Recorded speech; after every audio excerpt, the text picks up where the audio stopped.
여러분들 나름대로 성공 비결을 가지고 계세요? 성공 비결?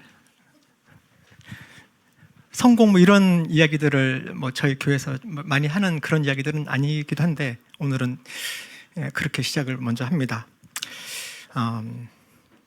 저도 하나 가지고 있는데 그거 알려드리려고요. 이건 그냥 제가 가지고 있는 것뿐 아니라 성경에 나와 있는 방법이거든요. 성경에는 이 활동을 하면 그 결과는 성공이에요. 이 활동을 하면 결과적으로 성공하게 되는 그 활동이 있습니다. 그게 무엇일까요? 순종요. 네, 순종. 순종하면 그죠? 저희가 자녀들 성품 교육하면서 제일 먼저 가르치는 것 중에 하나가 순종이기도 하죠. 네. 그만큼 성공하는 데 필요한 성품이기도 합니다. 순종. 또 어떤 게 있습니까? 맞아요. 기도는 지난번 설교할 때 했으니까 오늘은 그 얘기 말고 딴 얘기를 하려고 해요. 기도도 맞습니다. 네. 믿음. 좋은 거 다 나오네요. 그죠? 다 나옵니다. 다. 계속하면 아마 전부 다 하나씩 전부 다 이야기를 하실 텐데, 성경이 말하고 있는 이 활동을 하면 성공한다. 이렇게 하는 게 있고요. 이것은 제 삶에서도 이미 검증이 되어졌기 때문에 제가 자신 있게 성경이 100% 보장하고 강동엽 전도사가 삶에서 적용한 것, 그래서 이미 검증이 됐기 때문에 말씀드릴 수 있는 것, 그 이야기를 좀 하려고 합니다. 100% 성공 보장되는 활동. 그게 있다면 하시겠습니까? 그게 뭘까요? 설교 마칠 때쯤에, 중간에 여러분들이 알게 되실 것입니다. 오늘 설교의 본문을 읽어보면은, 여호수아 1장 1절부터 10절까지인데, 하나님께서 여호수아에게 하라는 것이 있고요. 또 하지 말라는 것이 있습니다. 그래서 제목을 하라, 마라로 잡아 보았습니다. 하라, 마라가 뭐야? 이런 생각을. 그럼 하라는 것은 무엇이고 하지 말라는 것은 무엇인지 읽어보면 쉽게 알 수 있어요. 뭐 어렵게 막 숨겨놓고 그게 아니라 그냥 읽어보면은 이건 하라는 거구나, 이건 하지 말라는 거구나, 바로 알 수 있습니다. 그 중에서 하라는 것을 좀 자세하게 설명하고요. 또 하라는 것을 했을 때의 결과가 어떠한지에 대해서 중점적으로 좀 살펴보려고 합니다. 근데 오늘 이 메시지를 들어야 하는 첫 번째 대상은요. 첫 번째 대상은 바로 접니다. 저 강동엽 전도사가 이 메시지를 들어야 되는 바로 첫 번째 대상이고요. 그것은 마치 여호수아와 비슷한 처지에 있는 저 자신에게 하는 설교입니다. 아무도 안 계셔도 저는 이 메시지를 선포하면서 저에게 선포하면서 제 마음에, 제 가슴에 새겨 놓으려고 합니다. 작년 12월에 신학교 과정을 끝내고 올 연초부터는 목사 시취 과정을 시작했습니다. 시취란 단어가 생소한 단어잖아요. 시험을 보아서 인재를 뽑는다, 시험을 보아서 취한다, 이런 뜻입니다. 시취라는 게. 그래서 이 시취 청원 서류를 제출을 했고 1월 달에, 그리고 이제 또 저희 교회가 속해 있는 자유로 지방회에 5명의 시취위원 목사님들로부터 논문 제목, 논제를 5개를 받았어요. 구원론, 교회론, 종말론, 선교론, 목회윤리 5과목을 받아서 5개 논제를 받아서 그동안 논문을 써왔습니다. 뭐 엄청난 건 아니고 그냥 여기저기서 그동안 배워왔던 것들 종합하면서 제 생각을 좀 보태는 이런 정도의 논문입니다. 그리고 드디어 지난 7월 14일 월요일에 구두 시취 과정을 마치고 합격증을 받았습니다. 네. 굉장히 손에 땀이 나기도 했고요. 좀 긴장도 된 가운데서 질문을 막 하는데, 그 중에 여기 시취위원 목사님 중에 허두량 목사님이라고 계십니다. 허두량 목사님은 구원론에 대해서 논지를 주시고 이제 질문을 막 하셨는데 그 질문 중에 이런 질문이 있었습니다. 강동엽 전도사는 구원의 확신이 있으신가요? 라고 묻더라고요. 네, 당연히 있습니다. 라고 대답을 했죠. 네. 네, 많은 얘기를 해주셨고 좋습니다. 그런데 목사들이 열심히 다른 사람들을 구원하는 사역들을 감당하고 그리고 뭔가 사역을 이루기는 하는데 그러다가 자신도 모르는 사이에 자기의 구원을 잃어버리는 경우가 종종 있습니다 하면서 이 부분을 경계하라고 권면을 해주셨습니다. 제가 마음에 새기겠습니다 라고 대답하면서 감사히 받았습니다. 어제 있었던 더비 유스 컨퍼런스 주제가 Stand Firm입니다. Stand Firm. 견고히 서라는 거죠. 예배소서 6장 13절 말씀인데 제가 위에는 개역 개정이고요. 제가 먼저 읽겠습니다. 이거는 그러므로 하나님의 전신갑주를 취하라. 이는 악한 날에 너희가 능히 대적하고 모든 일을 행한 후에 서기 위함이라. 세 번역으로는 같이 읽겠습니다. 시작. 그러므로 하나님이 주시는 무기로 완전히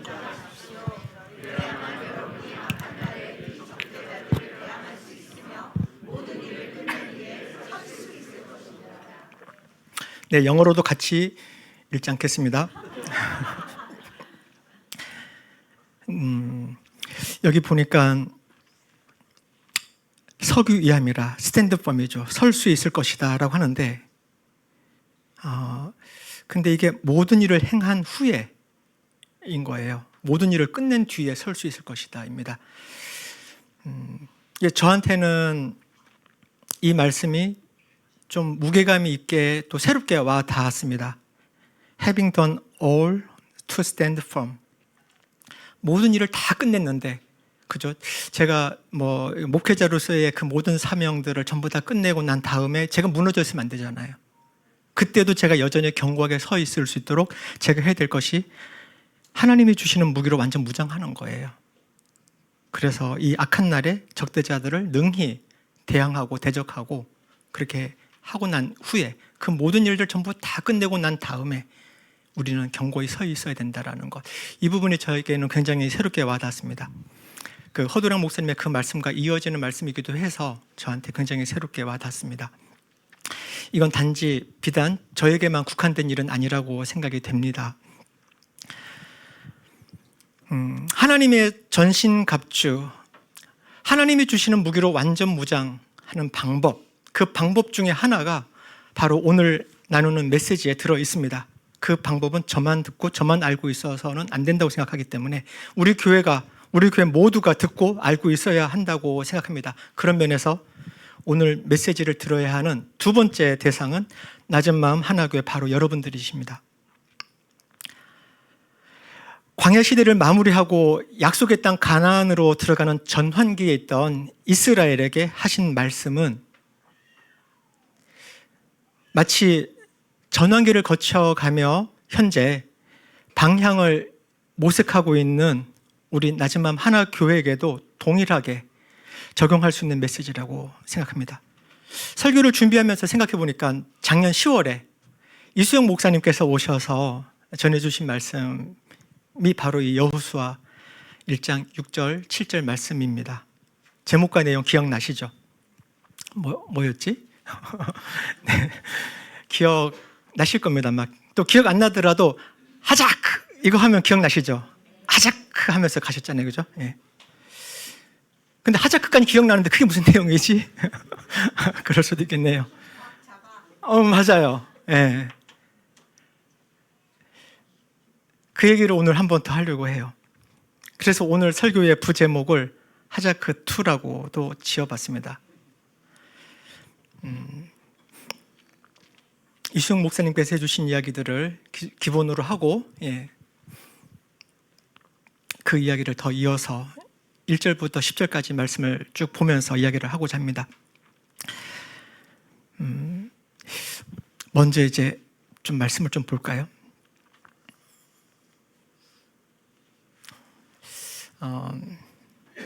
근데 글자가 작은데 혹시 보이세요? 뒤에도 다 괜찮으세요? 아, 네. 제가 말씀을 준비하면서 보통 저희가 세번역을 쓰는데요. 그래서 왼쪽은 세번역이고 오른쪽은 개역 개정입니다. 근데 말씀을 준비하면서 보다 보니까 저희가 읽기는 세번역으로 볼 텐데 입으로는 세번역으로 읽고 눈으로는 개역 개정 같이 참고하시면서 보시면 좋겠습니다. 그리고 제가 설명은 개역 개정을 중심으로 해서 설명하는 것이 우리가 이해를 하는데 좀 더 좋을 것 같아서 그렇게 설명을 하도록 하겠습니다. 그러면 세번역으로 주님의 종 모세가 죽은 뒤에 번갈아 읽겠습니다. 주님께서 모세를 보좌 하던 눈의 아들 여호수아에게 말씀하셨다.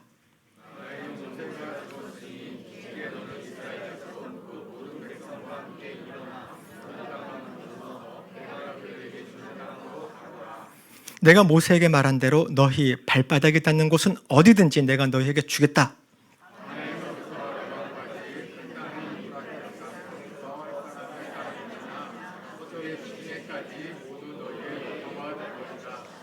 네가 사는 날 동안 아무도 너희 앞길을 가로막지 못할 것이다. 내가 모세와 함께 하였던 것과 같이 너와 함께하며 너를 떠나지 아니하며 버리지 아니하겠다.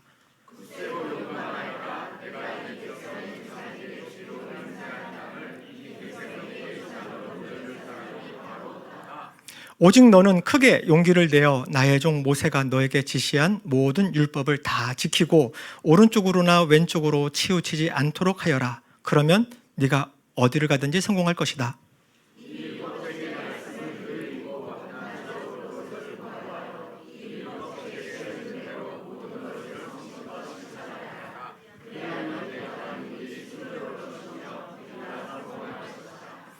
내가 너에게 굳세고 용감하라고 명하지 않았느냐? 너는 두려워하거나 낙담하지 말아라. 네가 어디로 가든지 너의 주 나 하나님이 함께 있겠다.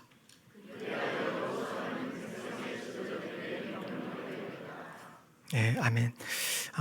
이렇게 한번 읽었는데 공부 잘하시는 우리 나지맘 하나교회 성도님들은 성공의 비결 이거구나라고 또 벌써 이렇게 체크하신 분이 있으실지도 모르겠네요. 네. 주님의 종 모세가 죽은 뒤에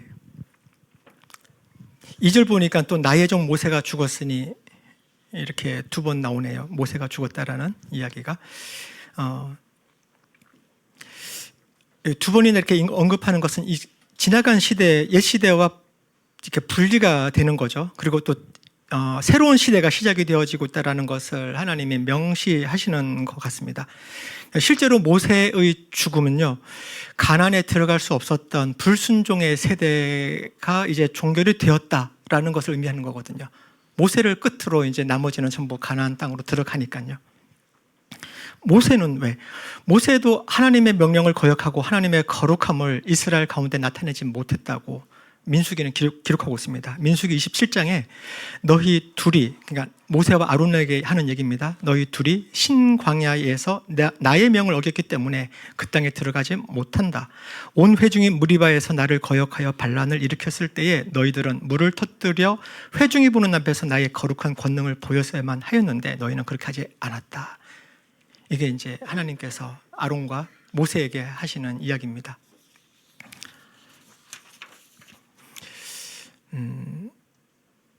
하나님은 바로 이런 의미에서 모세의 죽음을 언급하심으로써 이제 여호수아에게 또 새로운 시작이 되었다라는 것을 알려주고 계신 겁니다.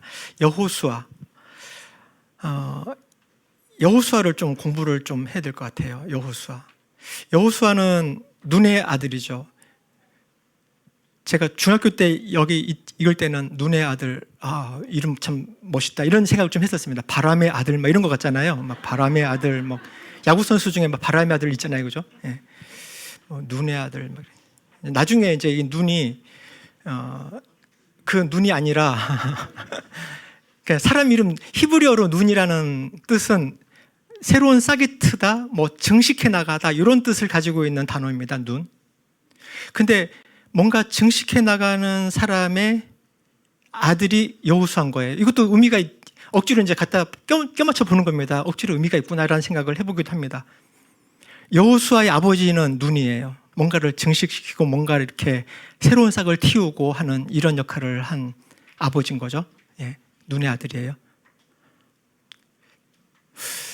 우리 다음 세대들을 여호수아 세대 이렇게 말하잖아요. 그럼 우리는 아버지 세대겠죠, 그죠? 예, 아버지 세대들은 눈인 거죠, 눈. 뭔가 이렇게 증식시키고 뭔가 새로운 싹을 틔워주고 뭔가 할 수 있도록 해주는 이런 의미들이 있는 거라고 제가 억지로 지금 막 껴맞춰 보는 겁니다. 눈의 아들이고 여호수아는 뜻이 여호와는 구원이시다. 예슈아, 여호와, 예슈아 이거 두 개 합한 게 여호수아거든요. 여호와는 구원이시다라는 뜻을 가지고 있습니다. 당연히 예수님의 예표죠. 어떤 면에서 출애굽한 이 이스라엘 백성을 약속의 땅 가나안으로 이렇게 이끌어가는 그 역할을 한 게 여호수아잖아요. 예수님께서 하신 일이 딱 그거죠. 이 죄 가운데, 노예 가운데 있었던 우리를 구원하여서 하나님의 나라로 이렇게 이끌어가는 그 역할을 하시는 분이 예수님이시잖아요. 바로 예수님의 그 사역을 예표하는 분이 여호수아인 것입니다. 1500년, BC 1500년에 출생했습니다. 뭐 기록에 따라서 10년 정도 차이가 있긴 하지만 보통 이제 1500년 전에 BC 출생하였다고 보고 1390년에 110세의 나이로 돌아가셨습니다. 그 인생에 있었던 그 중요한 사건들을 좀 보면은 아말렉 전투에 처음 참가했을 때, 그러니까 출애굽한 이스라엘 백성이 그 시나이 반도 있는 데서 이렇게 피곤해 지쳐 있을 때, 그때 아말렉 족속이 쳐들어와서 이제 전쟁을 벌이거든요. 그때 장군으로 출전합니다. 그때 나이가 54세예요. 그 말은 그때 이미 54세 장군이라는 말은요, 이미 그 젊은 시절에 어느 정도 그런 경력들을 좀 쌓았구나라고 우리가 상상을 해볼 수 있어요, 그죠? 어쩌면 이집트 군대에 뭐 이렇게 복무를 했었을 가능성도 있을지도 모르겠어요. 예. 어쨌든 아말렉 전투에서 아주 공을 세우고 승리를 이끌어 갑니다. 그리고 그 다음 해에는 가나안 정탐꾼을 각 지파별로 뽑는데 이 여호수아도 그 지파의 대표로 뽑힙니다. 그래서 12명의 정탐꾼에 포함이 돼서 가나안 땅을 쭉 둘러보고 옵니다. 그때 동료 중에 한 사람이 갈렙이죠. 그리고 광야 생활을 쭉 거친 후에 출애굽했던 그 모든 어른 세대들은 전부 다 사망을 했는데, 다 죽었는데 이 여호수아와 갈렙만 이제 가나안 땅으로 들어가는 겁니다. 들어가기 전, 바로 그 전에 지금 93세 나이에 이스라엘의 지도자로 지금 안수를 받습니다. 그렇게 안수를 받고 지금 이제 이 여호수아서가 시작이 되는 겁니다.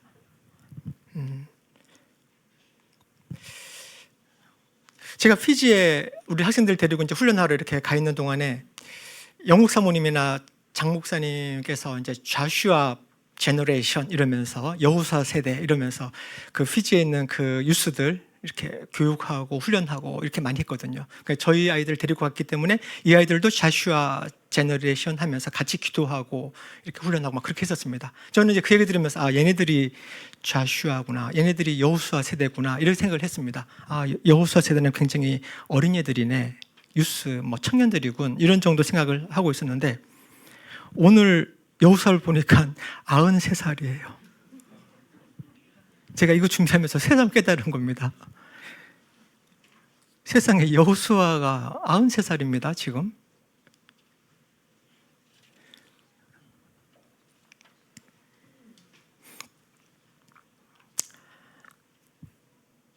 여호수아가 제가 굉장히 그래서 이 지점에서 굉장히 이 생각 저 생각을 좀 많이 해보았습니다.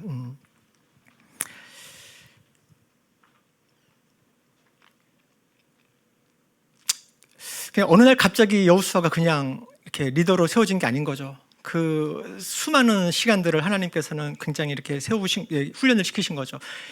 모세가 호렙산으로, 시내 산으로 올라가서 하나님을 만나는 그때도 모세는 여호수아를 같이 데리고 갑니다.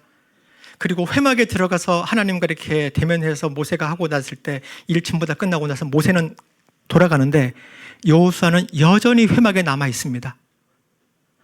이런 과정들을 쭉 거치는 거예요. 그래서 하나님에 대해서 이렇게 쭉 알고 이런 것들이 있었기 때문에 가나안 정탐 갔다 왔을 때도 하나님의 관점으로 이 상황들을 볼 수 있는 이런 지혜와 용기와 이런 것들이 있는 거죠. 그렇게 훈련시켰던 여호수아를 이제 가나안의 정복의 지도자로 이제 안수를 할 때가 이제 93살이라는 겁니다. 먼저 그 모세랑 굉장히 대비가 되죠. 근데 모세도 80살인데 여호수아는 나이가 더 많을 때 지금 리더로 세워지는 것입니다.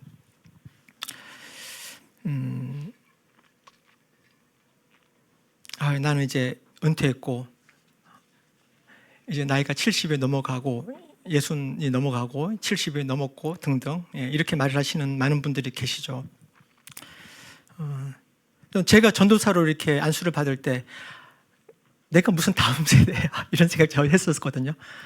저도 지금 목사님이라든지 전도사님들처럼 같은 세대예요. 따지고 보면 같이 이제 뭐 물러나야 되면 같이 물러나야 되는 그런 세대일 수도 있는데 왜 하나님이 왜 그러실까 이런 생각을 많이 했었습니다. 근데 지금 여호수아를 보면서는 여호수아구나 이런 생각이 좀 들기도 하는 겁니다.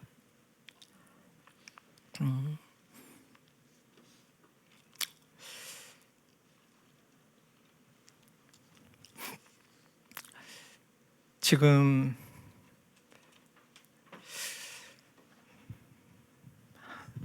이건 좀 이따 가요. 네, 좀 이따 가도록 하겠습니다. 2절 계속 말씀을 하나씩 보겠습니다. 나의 종 모세가 죽었으니 이제 너는 이스라엘 자손 곧 모든 백성과 함께 일어나 요단강을 건너서 내가 그들에게 주는 땅으로 가거라 이렇게 했습니다. 이제부터는 개역 개정으로 보겠습니다. 백성과 함께 일어나서 요단을 건너라 그리고 약속이 되어진 그 땅으로 가라. 이게 여호수아에게 주시는 하나님의 명령입니다. 제가 자주 이야기하고 있는 것 중에 하나님께서 명령하시는 것은 약속도 같이 따라는 말이라는 거 말씀드렸었죠, 그죠? 하나님이 명령하시면 하나님께서 약속하셨다는 말이거든요.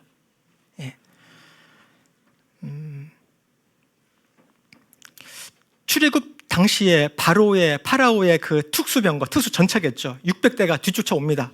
앞에는 홍해가 있어요. 그 긴박한 상황 가운데서 모세가 하나님께 기도하니까 하나님께서 말씀하십니다. 너는 왜 부르짖느냐?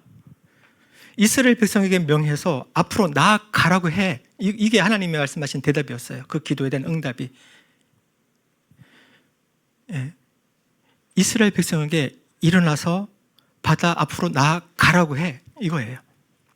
지금 이제 요단강을 앞에 두고 있는 이스라엘 백성들에게 여호수아를 통해서 하시는 말씀도 일어나 요단강을 건너. 이 요단강 굉장히 급류라고 했잖아요. 이수영 목사님 설교에서 기억이 좀 나세요. 엄청 급류인데 제사장들이 궤를 메고 딱 뒤졌을 때 요단강이 멈췄다고 했죠, 그죠?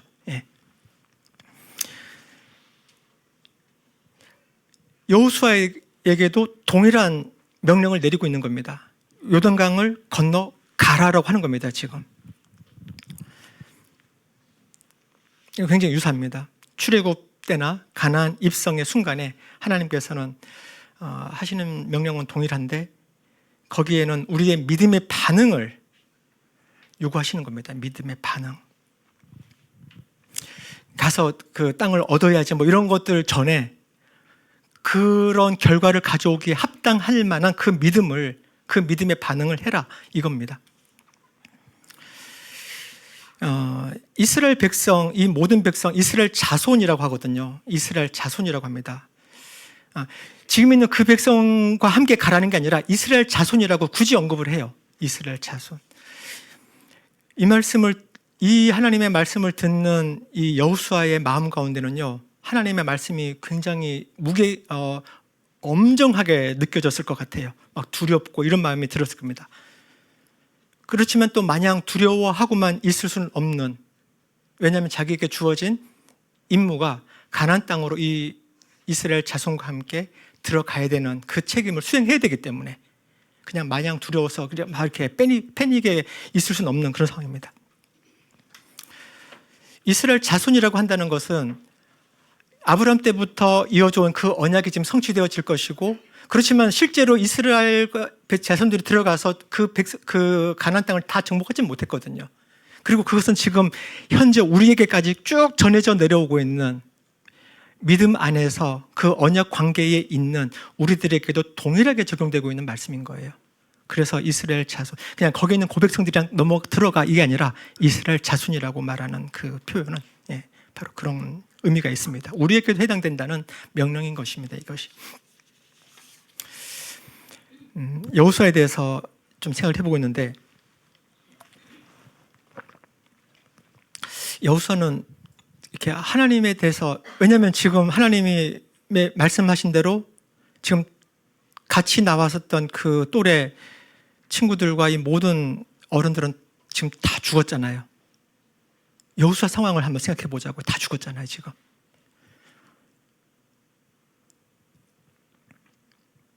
그러니까 하나님께서 말씀하신 것들이 어떻게 펼쳐지고 있는지를 지금 보고 있기 때문에 너무나 하나님의 말씀이 지금 두렵고 엄정하게 적용이 되는구나라는 걸 지금 막 느끼는 거예요. 한편 매우 외로웠을 것 같아요. 무척이나 외로웠을 거라는 생각이 들었습니다. 그래도 좀 나은 것은 조금 나이 어린 동생 갈렙이 있는 것, 그것은 매우 큰 위안과 힘이 되었을 것 같기도 합니다. 딱 봐도 굉장히 힘들어 보이는 그 산지, 헤브론 산지, 이 산지를 내게 주소서 하고 이제 외치면서 요청하는 갈렙 동생. 그때 갈렙 나이가 85살이라고요. 그 다음에 갈렙보다 그 다음 나이 어린 사람이 몇 살이겠습니까? 아까 출애굽할 때 53세, 그 아말렉 전투 이렇게 할 때가 54세 뭐 이때였는데, 그죠? 그때 가데스반에서 이렇게 불순종하고 이런 것들 때문에 그 세대가 전부 다 죽는다고 했고, 가나안 정탐 때 갔을 때 54세였고, 그때 어른 세대라면은 20살 이상은 다 죽었다는 말이잖아요. 모세까지. 그러면은 그때 20살 이하들만 지금 남아있다는 말인데, 그러면은 54세, 20살 차이가 34살이 차이 나는 거잖아요. 그러니까 그만큼 지금 연령적인 이 격차가 있는 거예요. 지금 이스라엘 백성의 구성과는.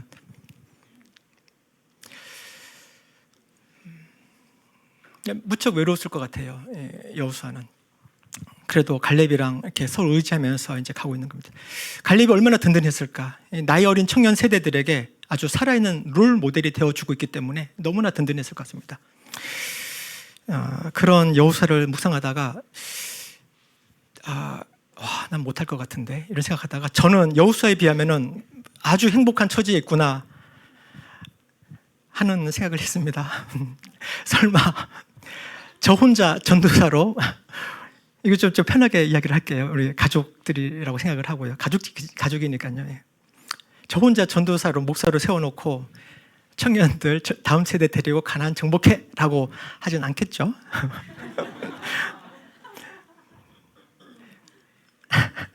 근데 여러분들이 아직 죽지 않았다는 것은요, 여러분도 여호수아라는 겁니다. 여러분도 여호수아 갈렙이라는 얘기입니다. 아니면 다 죽든가. 하나님이 여러분들을 지금 살려놓으신 이유는요, 여러분이 지금 여호수아하고 여러분이 갈렙이라는 얘기입니다. 지금. 저 혼자가 아니라고요. 이게 제가 얼마나 행복한 처지에 있는지를 제가 깨닫게 된 거예요. 이렇게 많잖아요, 지금. 여호수아 갈렙들이. 그러니까 내가 65이다, 70이다, 뒤로 물러서서 있을 수 없죠. 93살까지는.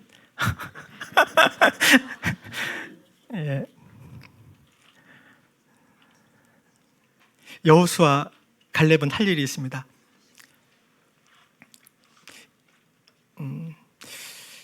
우리 다음 여호수아 세대들, 우리는 여호수아와 갈렙이고요. 이 다음 세대들은 여호수아 세대들인 거죠. 그러니까 여호수아 세대들과 함께 우리 여호수아 갈렙은 함께 가야 되는 거예요. 다음 세대를 잘 세워서, 좌슈아 제너레이션들을 잘 세워서 그들과 함께 가나안 정복과 또 기업 분배라는 사명을 완수하고 가나안의 대적을 물리치고 승리해야 되는 그 사명이 저와 여러분들에게 있는 것입니다. 좌우로, 그죠? 우리가 읽었죠? 좌우로 치우치지 말라고요. 그러니까 좌우로 치우치지 않도록 박세용 전도사님과 하전도사님이 옆에서 저를 딱 이렇게 잡아주고 계셔서 얼마나 든든한지. 또 뒤에서는 B존, C존, D존에 여러분들이 딱 받쳐주고 있기 때문에 얼마나 이렇게 든든한지 모릅니다. 기마전 같은 것 같아요. 기마전. 아시죠? 기마전 이렇게 해가지고 딱 태우고 뒤에서는 딱 받쳐주고 이렇게 쫙 나아가는 이런 기마전, 그런 상상을 해봤습니다. 이제 그 기수의 다음 세대들을 대거 태워야죠. 그리고 땅을 밟고 가야죠. 하나님께서 3절에 보니까 너희 발바닥으로 밟는 곳은 모두 너희가 주었다, 이렇게 하잖아요. 그죠? 예, 발바닥으로 밟고 나가야죠. 이제 그게 어떤 영역이든지 어떤 지역이든지 어떤 분야든지 어떤 세대든지 하나님께서 가라고 하는 곳에 우리는 갈 것입니다. 거기에 이제 다음 세대들을 이 기수에 딱 태워서 누가? 여호수아와 갈렙이, 아직 죽지 않으신 여러분들이 우리가 함께 할 겁니다. 네. 3절, 발바닥으로 밟는 곳이라는 표현이 있습니다. 발은 힘을 상징한다고 해요. 이 히브리어로는요, 힘. 그러니까 원수를 뭐 발등상으로 삼았다, 이런 표현도 있잖아요. 그죠? 예. 발바닥으로 밟는다는 표현은 단순히 그냥 땅을 밟고 돌아다닌다. 제가 처음에는 이 말씀 보면서 와, 대박인데? 이런 생각을 했거든요. 그냥 발바닥으로 내가 밟는 곳마다 전부 다 나한테 주신다고? 그러면 서울대 한 바퀴 뺑 돌고 이건 내 거. 뭐 이런 식으로 해야지. 이런 생각을 했었는데 이게 그렇게 쉬운 건 아니에요. 이렇게 밟는다라는 것이 이제 힘을 상징한다고 했는데 그냥 무조건 이제 걸어간 만큼 땅을 준다는 얘기가 아니라 하나님께서 주시기로 약속하신 땅이지만 그 모든 영토가 그냥 저절로 주어지는 게 아니라 믿음으로 나아가서 이 가나안의 대적들과 싸워서 쟁취해야 되는, 그것이 바로 이 3절의 의미입니다. 5절로 넘어가 보면요, 보니까 너를 능히 대적할 자가 없을 것이고 모세한테 했던 것처럼 너와 함께 있을 것이다 라고 했고요. 약속을 주시는 거죠. 지금 이 여호수아 1장을 보면 수많은 명령들과 함께 수많은 약속들이 같이 있죠. 너와 함께 있을 것이다. 약속을 해주셨는데 이제는 부정으로 또 약속해 주십니다. 너를 떠나지 않을 거야. 버리지 않을 거야. 그러니까 3번 다 너와 함께 있다라는 말이잖아요. 그죠? 강조하는 거예요. 내가 너와 함께 있을 건데 나 안 떠날 거야. 너와 늘 있을 거야. 이런 얘기를 해주는 겁니다. 절대 안 버릴 거야. 이거 하나님의 약속이죠. 이렇게 하나님께서 약속해 주시니까 뭐가 두려워요. 그죠? 그래도 혹시 또 두려워할까 봐서 6절에 강하고 담대하라. 이 강하고 담대하라는 이 의미, 이것을 좀 더 설명을 하고자 합니다.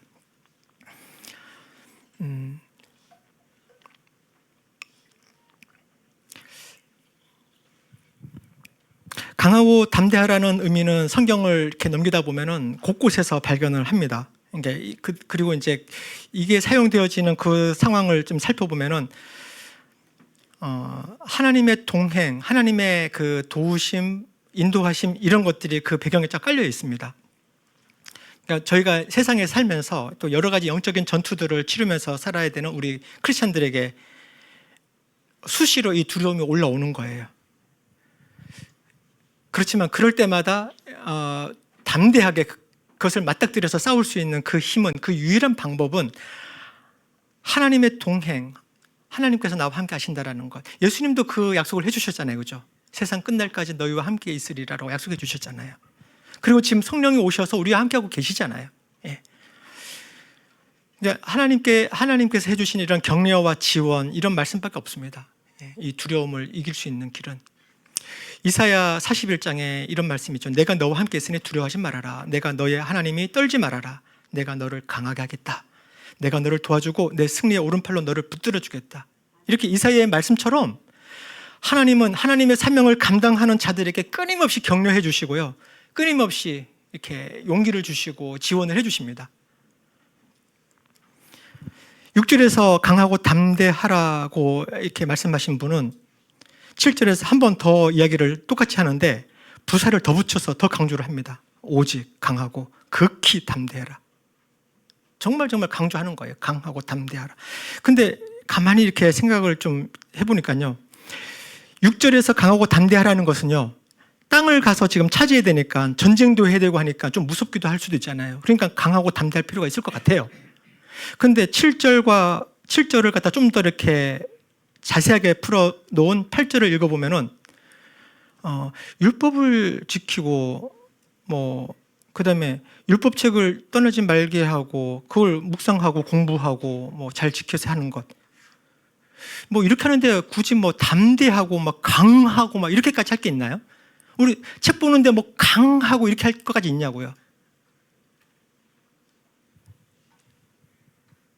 근데 거기엔 특별히 더 강조해가지고 오직 극히 강하고 담대하라는 겁니다, 지금. 아니, 책을 보는데 강하고 담대하게 우리가 책을 보냐고요.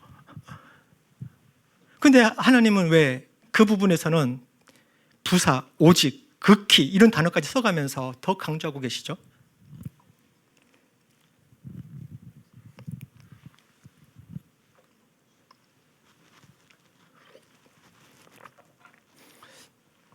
제가 집에서 아내에게 이 얘기를 왜 그랬을까 했더니, 답답해, 빨리 말해.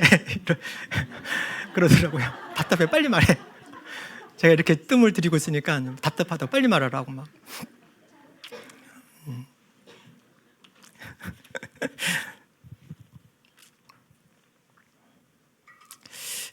6절 땅 정복하고 이럴 때는 강하고 담대한 게 있어야 될 것 같은데, 저희가 성경책 말씀 읽고 그걸 기억하고 그걸 지켜 행하고 하는데 왜 강하고 담대하게 이렇게 할까? 이수영 목사님께서 하자크한 그 내용을 우리가 떠올려야 되겠습니다. 하자크의 뜻이 뭐라고요? 예, 강하라고요. 강하라고만 해버리면은 이 의미가 우리가 이렇게 정확하게 이렇게 와닿기가 좀 어려운 것 같아요.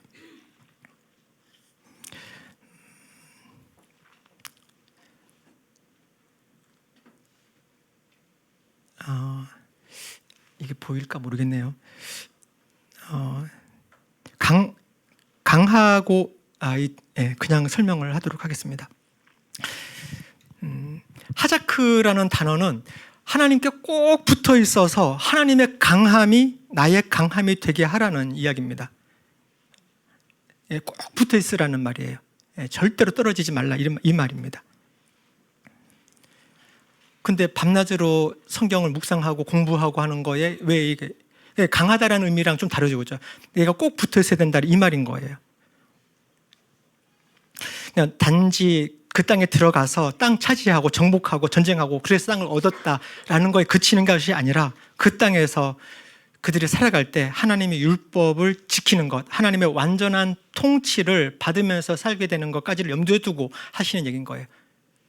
그냥 전쟁하고 하는 데는 강하고 담대하게 한 번 정도 하면 되는데, 이 율법을 지키고 그 땅에서 하나님의 통치가 이루어지도록 그런 삶을 쭉 살아내는 거에서는 오직 극히 그냥 절대로 내 놓치지 않아야지, 내 하나님을 내 절대로 붙들고 절대로 안 놓칠 거야, 이 하나님의 강함이 나한테 이렇게 들어와 있어야만 난 이 말씀대로 내 살 수가 있어, 이게 내 생명이야, 이 마음을 가지고 그런 마음인 건 거예요. 지금 이 강하고 담대하라는 말은 영적인 지도자로서의 역할을 감당하게 하기 위해서 극히 오직 이런 단어까지 써가면서 강하라고 하자크하라고 이야기를 하는 겁니다. 여러분들이 이 세상 살면서 크리스찬으로서 하나님의 자녀로서 살 수 있으려면은 오직 극히 하나님의 말씀을 그렇게 꼭 붙들어야지 이 결단이 있어야 된다는 얘기인 거죠.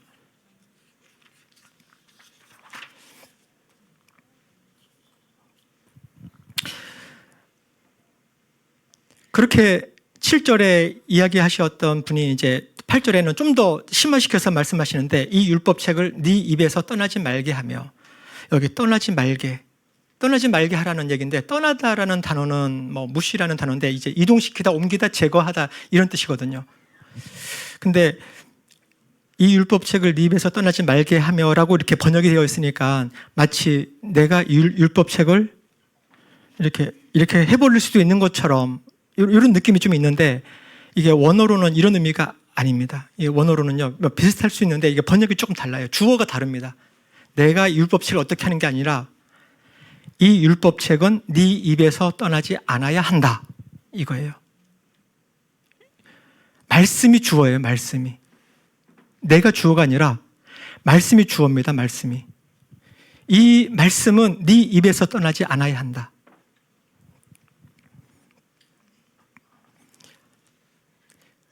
그러니까 내가 말씀을 가까이 할 수도 있고 멀리 할 수도 있고 이렇게 할 수 있는 주체가 내가 아니라고요. 그렇게 내가 선택할 수 있는 문제가 아니라 우리에게서 이 말씀은 절대로 떠나지 않는다는 것. 말씀이 주체라고요. 하나님의 말씀이 주체입니다.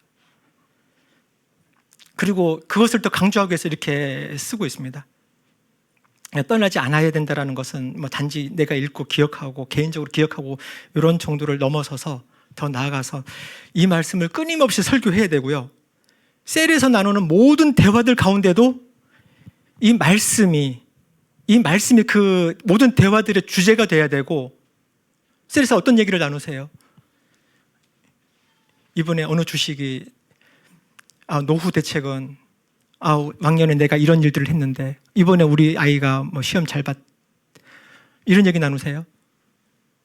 그런 얘기들도 좋아요. 나쁘진 않은데 진짜 셀에서 나누어져야 되는 모든 대화들의 핵심은, 중심에는 이 하나님의 말씀이 있어야 된다는 겁니다.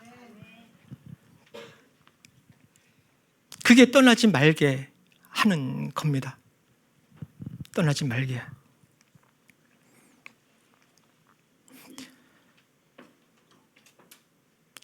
이 떠나지 말게라는 단어가 또 쓰여진 용례를 보면은 구름 기둥과 불 기둥이 있습니다. 구름 기둥과 불 기둥이 이렇게 움직이죠. 딱 있는데 이스라엘 백성 한 개 있는데 이게 움직여요. 이게 주체죠. 움직이죠. 그러면 백성은 어떻게 됩니까? 따라가야죠. 그러니까 보고 있어야 되고, 그죠? 말씀을 주시하고 있어야 된다고요. 근데 딴짓하고 있으면 어떻게 돼요? 구름 기둥은 떠났어요. 난 여기 남아있고.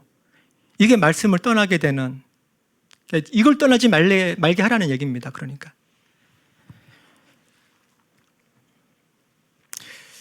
아까 여호수아가 회막을 떠나지 않았다고 했죠. 그 얘기입니다. 그러니까 늘 말씀 가운데 있었다라는 얘기인 거예요. 그 다음에 주야로 묵상했다라고 하죠. 묵상하여. 아까 서두에 말씀드렸던 그 성공 비결, 여기 형통하리라고 하는데 개역개정으로는 성공할 것이다라고 나오네요. 그죠? 이 두 단어는 좀 보겠습니다. 묵상과 형통. 바로 성공 비결은 묵상입니다. 묵상. 기도해야 되고 믿음 가지고 있어야 되고 순종해야 되고 다 해야 되는 건데 진짜 성공 비결은 묵상입니다. 묵상, 말씀을 묵상하는 겁니다. 이 묵상은 잘 아시다시피 하가라는 단어인데 중얼거리다, 으르렁거리다 이런 뜻이죠. 숙고하다, 읊조리다, 중얼중얼 하나님의 말씀입니다. 중얼중얼 하는 거예요.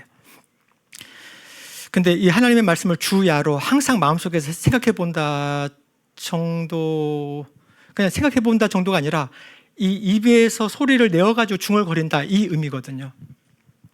그러니까 내가 이 입으로 발화해서 이 소리가 내 귀로 들리게끔 하는 요겁니다.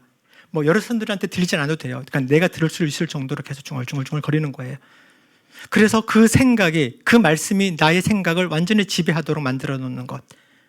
그리고 이렇게 읊조리는 목적은, 이렇게 묵상하는 이유는요, 묵상하는 목적은 이 말씀대로 내가 행하겠다라고 하는 결단을 가지고 그런 목적으로 내가 읊조리는 거예요.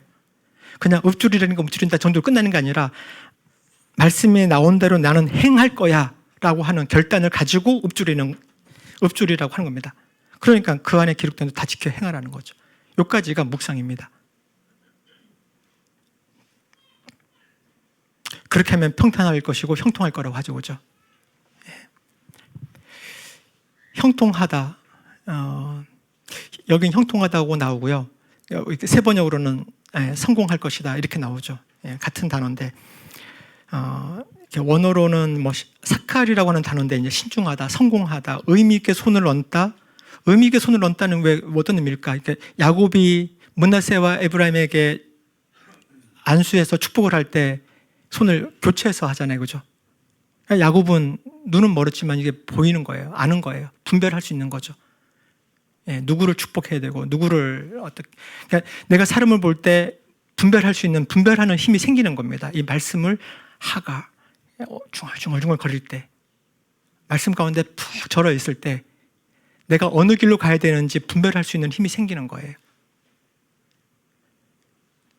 이 사람이 나의 편인지 이 사람이 나의 적인지 이거 분별이 되는 거예요.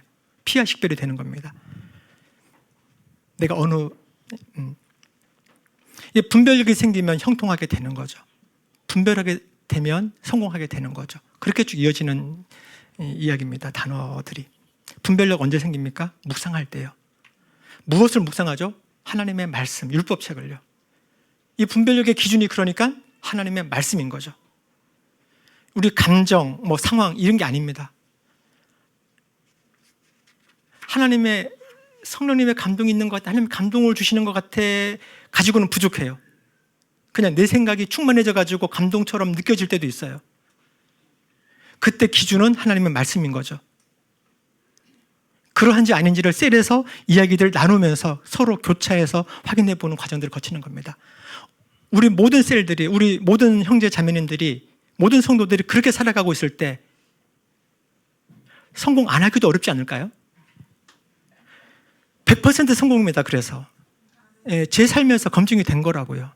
성경 말씀이 100% 보장하는 방법이 묵상하는 겁니다. 그래서 묵상은 혼자서 묵상, 생각, 묵상, 숙고 이거 아니라고요. 중얼거리는데 어디서 혼자서도 하고요. 셀에서도 그 얘기를 나누라고요. 그 얘기를. 세상 사는 얘기들도 나누지만 세상 사는 이야기 중에 어떻게 하나님의 말씀이 적용되는지 이런 얘기를 나누라는 거죠.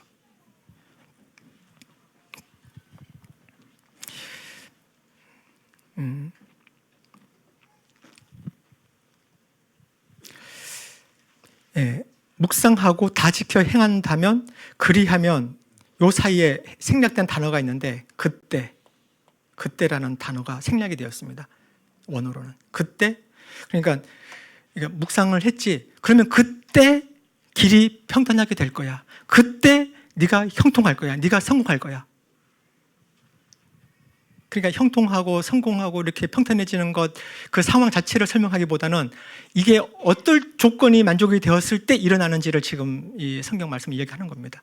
그러니까 묵상해야 되겠죠. 말씀 읽어야 되겠죠. 셀에서 세상 사는 얘기, 노후 대책, 어쩌고저쩌고 이런 얘기 잠깐 조금 줄이고 하나님의 말씀이 하가 돼야 되겠죠. 우리 서로를 성공시켜 주자고요. 그렇게.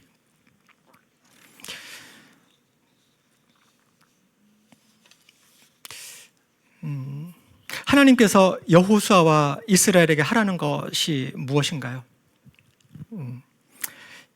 이렇게 보면은 다 아는. 하라는 것은 지금 여기서 제가 파란색으로 이렇게 일어나 요단을 건너 이스라엘 자손에게 주는 땅으로 가라라고 하십니다. 이건 하라는 거예요. 그죠? 그 다음에 강하고 담대하라고 합니다. 강하고 담대하는데 오직 강하고 극히 담대하라고 합니다. 하자크. 말씀을 읽고 하가 하는데 절대로 내가 이거 하가 안 하면 절대로 안 돼. 나는 이걸 할 수밖에 없어. 나 해야만 돼 하고 진짜 하자크 해가지고 하는 그 얘기를 하는 겁니다. 그리고 명령한 그 율법을 다 지켜 행하고 다 지켜 행하고 이거 다 하라는 겁니다. 주야로 묵상을 하는 겁니다. 그리고 다 지켜 행하는 것. 한 번 더 강하고 담대하라는 것. 이게 하라는 얘기죠. 그죠? 하지 말라는 건 별로 없어요. 그냥 우로나 좌로나 치우치지 말고 말씀 떠나지 말게 해라. 내가 할 수 있는 게 아니라 내가 하나님의 말씀 가운데서 내가 떨어져 나가지 않도록 제가 해야 되는 거예요. 그죠? 말씀은 움직일 거예요. 구름 기둥이 불 기둥이 움직였던 것처럼 우리는 말씀을 따라가야 된다고요. 떠나지 말아야 돼요. 말씀에서부터. 그러면서 두려워하지 말고 놀라지 마라. 내가 너와 함께 있을 것이다 라고 약속을 해주십니다. 이 약속의 말씀이 있는데 우리는 두려워할 필요도 없고 놀랄 것도 없습니다. 이렇게 분별이 되기 때문에 우로나 좌로나 치우치지도 않을 거예요. 하라 마라. 여호수아와 이스라엘에게 하라는 것과 하지 말라는 것이었는데 이것은 강동엽 전도사와 낮은 맘 하나 교회에게 하라는 것이고 하지 말라는 것입니다. 하나님께서 성공을 보장하신다면 여러분들은 무엇을 하고 싶은가요? 또 아니면 무엇을 해야 되는가요? 교회는 우리는 무엇을 해야 될까요? 하가 해야 되겠죠. 묵상해야 되겠죠. 하나님의 말씀을 절대 떠나서는 안 되겠죠. 그거 하는 겁니다. 그거. 그래서 지난번엔 기도 얘기 때문에 오늘은 말씀 얘기를 하는 겁니다. 새로운 일을 행하시기 위해서 하나님께서 우리 교회를 전환기를 거쳐가게 하신다고 봅니다. 하나님의 뜻을 성취하시기 위해서 어떤 새로운 일을 우리 삶에, 우리 각자의 삶에 하시기 위해서 그 전환기를 거쳐가는 분들도 우리 가운데 계십니다. 개인적으로나 공동체적으로 뭔가 새로운 일을 준비하고 있죠. 뭐 이제 은퇴하고 나면 뭐 어떻게 해야 될까 이런 것들도 전환기이겠죠. 퇴직 후에는 이제 무엇을 하지 이런 것들도 이제 전환기. 취업 준비하시는 우리 청년들, 뭐 취직은 어디로 해야 돼 이런 것들 다 그런 결혼은 어떻게 전부 다 포함이 될 것 같습니다. 대학 수능 준비하는 우리 수험생들도 마찬가지일 것이고요. 근데 이 모든 것들을 하기 전에 먼저 해야 되는 것이 있습니다. 먼저 해야 되는 것이 뭐죠? 하가죠, 하가. 하작하면서 해야 됩니다. 하작하지 않으면 너무 놓치기 쉽기 때문에 구름기둥은 떠났는데 나는 계속 머물러 있기가 쉽기 때문에 그러니까 강하고 극히 강하게 하라고 그렇게 하나님께서 말씀하신 겁니다. 극히 하작하라는 겁니다. 사실 이건 평소에도 우리가 늘 해야 되는 거긴 한데 하자크는요. 하자크 해서 묵상하는 것은 늘 해야 되는 건데 특별히 전환기에 있으신 분들은 우리 교회는 지금 전환기에 있잖아요. 그리고 이제 그 다음에 하나님께서 또 이끄시는 대로 잘 분별하면서 가야 되잖아요. 교회 공동체로도 그러한데 개인적으로도 그런 분들이 계십니다. 우리 가운데. 이럴 때는 특별히 더 하자크, 하가 해야 되는 겁니다. 하자크. 유수영 목사님 말씀하신 것처럼 그것만 기억하자라고 했죠. 그죠? 하자크. 뭐 딴 데서 뭐 이렇게 뭐 강하고 할 필요 없어요. 그냥 하나님의 말씀 가운데서 우리는 하자크 해야 되는 겁니다. 구모 집사님의 우리 톡방에서 이렇게 올려주신 간증이 있는데요. 이거 빠르게 제가 읽어드릴게요. 이게 이분이 진짜 하자크한 인생을 살아오신 거예요. 예수님을 믿기까지 20년의 세월을 회상해 봅니다. 처음에는 결혼 조건으로 붙어 있었던 거죠. 하작했던 겁니다. 그 다음에는 자녀 양육 때문에 사람이 좋아서 그리고 인생의 쓰나미처럼 힘들었던 시기에는 이 고통에 빨리 가시기를 위해서 기도하면서 있었습니다. 교회가 있었습니다. 처음에는 몰랐던 그 중심에 하나님이 계셨고 많은 형제자매 가운데 계시는 하나님이 계셨습니다. 무의미하다고 느꼈던 시간들조차 나에게 의미를 갖게 되는 건 지금에서 보면 자이든 타이든 붙어 있으려는 마음에서 비롯되지 않았나 싶네요. 하자크죠. 나는 포도나무요 너희는 가지다. 사람이 내 안에 머물러 있고 내가 그 안에 머물러 있으면 그는 많은 열매를 맺는다. 너희는 나를 떠나서는 아무것도 할 수 없다. 요한복음 말씀 인용하시고 하나님이 계시는 곳에는 하나님을 믿지 않아도 떨어지는 복이 있을 거라는 기대가 지금은 믿지만 나에게 이곳을 벗어나지 못하고 미련스럽게 있게 하였나 봅니다. 미련스러운 게 아니죠. 진짜 지혜로웠던 거죠. 하나님의 말씀에 하작했던 거고 하나님의 말씀이 있는 그 공동체에 하작하게 있었던 거잖아요. 앞서 말씀에서 요한은 환난의 때에 하나님의 계명을 지키며 그러니까 요한계시록을 이제 묵상하면서 이렇게 쓰신 거예요.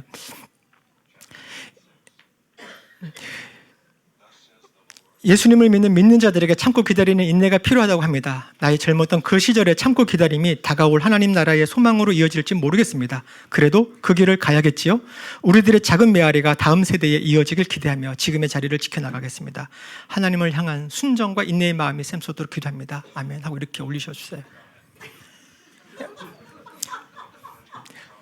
하자크 하시라고요. 우리 저 소리를 묻을까요? 같이 한번 하작 한번 할까요? 둘, 셋, 하작! 네, 우리 찬양하고 말씀을 마무리하겠습니다. 우리가 하작하면 하나님께서 친히 하십니다. 전쟁은 하나님께 속한 것이죠. 경영하십니까? 경영은 하나님께 속한 것입니다. 연구하십니까? 연구는 하나님께 속한 것입니다. 우리 학생들 공부하죠? 공부는 하나님께 속한 것입니다. 자녀 양육, 자녀 교육 때문에 머리가 아프세요? 자녀 교육은 하나님께 속한 것입니다. 하작하면서 하나님께서 친히하실 그 하나님께서 행하시는 그것을 기대하면서 우리는 하작하고 있으면 되겠습니다. 다음 세대 자슈아 제너레이션 우리는 준비할 것입니다. 그 일들을 아직 죽지 않으신 여기 갈렙과 여호수아 여러분들이 저와 함께 그 일들을 할 것입니다.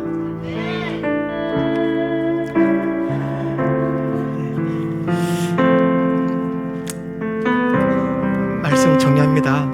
출애굽에서 홍해를 앞두고 있을 때 하나님의 명령이 앞으로 나아가라는 겁니다.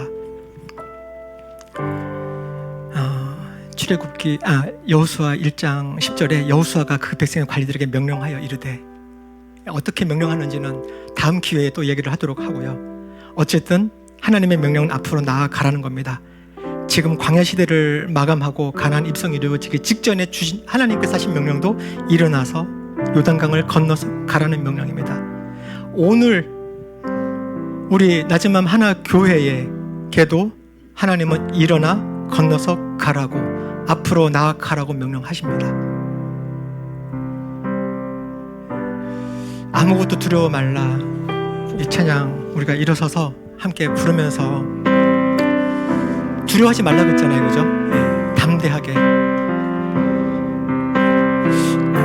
그 길을 가면 좋겠습니다. 아무것도 두려워하지 말라.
않겠습니다. 놀라지도 않겠고 겁내지도 않겠습니다. 강하고 담대하게 나아가겠습니다. 아버지 하나님께서 우리와 함께하고 계시고 지켜주시고 계시기 때문입니다. 아버지, 저희가 올려드렸던 이 찬양처럼 주님이 나의 산성이 되시고 나의 요새가 되시고 나의 소망이 되시고 나의 힘이 되십니다. 그것을 우리 삶에서 증명하며 살아가는 그 기쁨, 그 즐거움을 저희가 누리기 원합니다. 네, 일어나서 건너가겠습니다. 그렇게 결단하는 우리 낮은 마음 하나교회 모든 성도들과 주님 함께해 주십시오. 감사합니다. 예수님 이름으로 기도했습니다. 아멘.